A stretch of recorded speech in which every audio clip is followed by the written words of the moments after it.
How are you today? I figured that I would start off by giving you a little bit more background about myself and maybe breaking my life up into a couple segments, obviously starting with my childhood. So I was born in March of 1974. Yes, that does make me a bit old by some standards, but to me, not even close. I had a mother and father, and I was considered, from what my mother told me, a colicky baby, which meant that I used to cry a lot around my parents. My mother determined that for some reason I wouldn't cry with my grandmother, so what she did was she let my grandmother raise me. Although that my mom was still in the picture and I would talk to her pretty much every night, because back in those days they had these things called the TV guide. So what my mom would do is every night at 11 o'clock p.m., I would call my mom and she would read the TV guide to me. I'm not really sure why, because by that point everything had already been on the air, and I was going to bed there for. I was going to bed soon after that.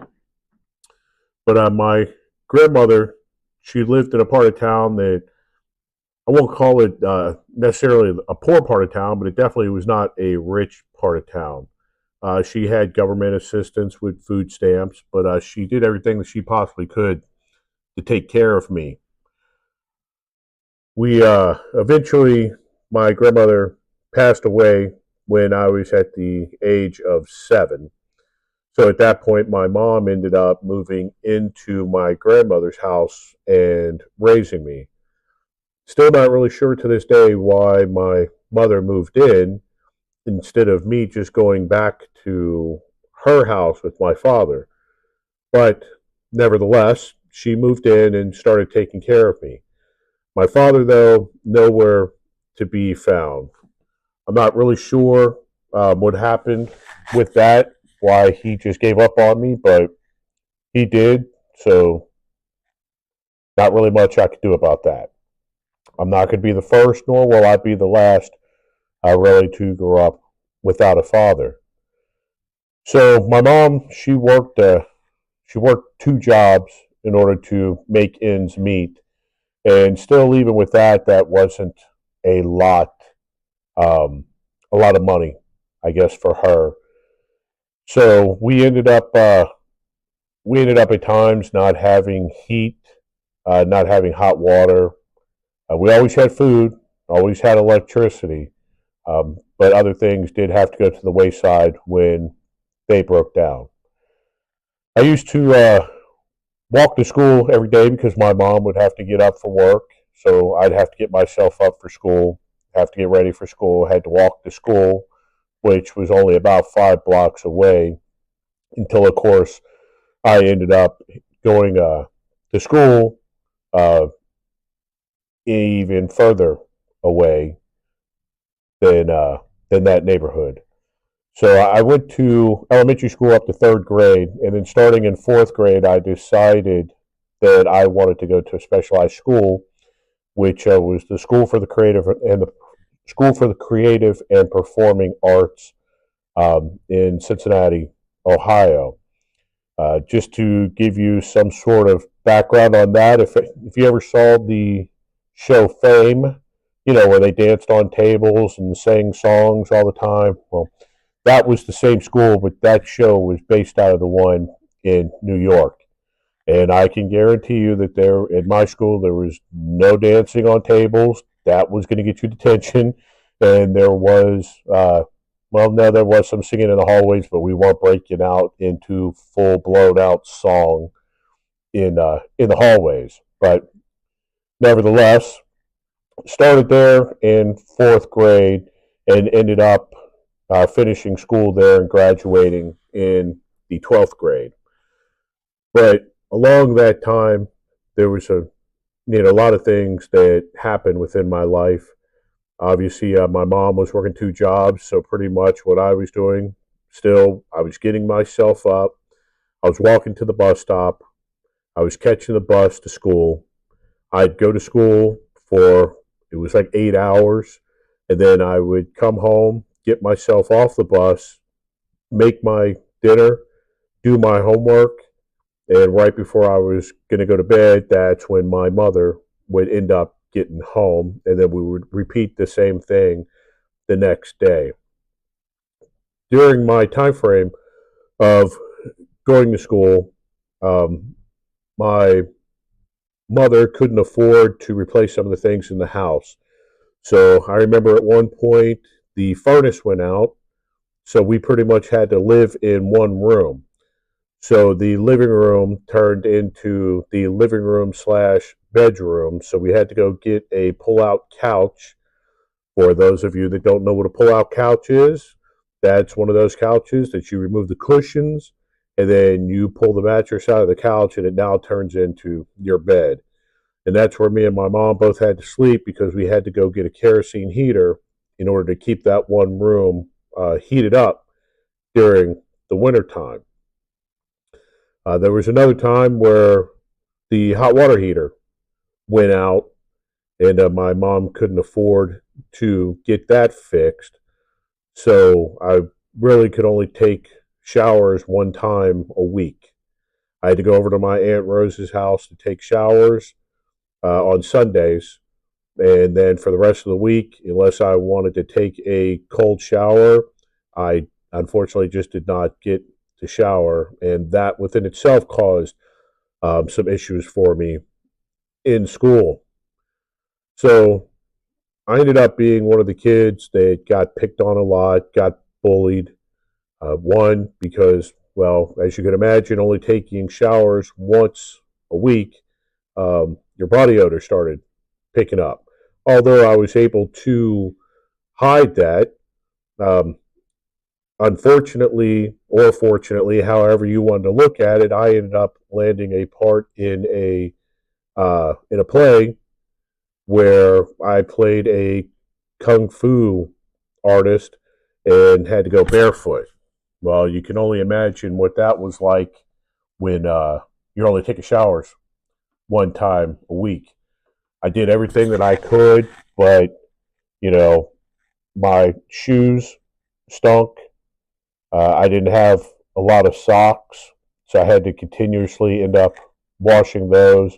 And of course, with the poor hygiene, that led to lot of a lot of things for kids to pick on me about.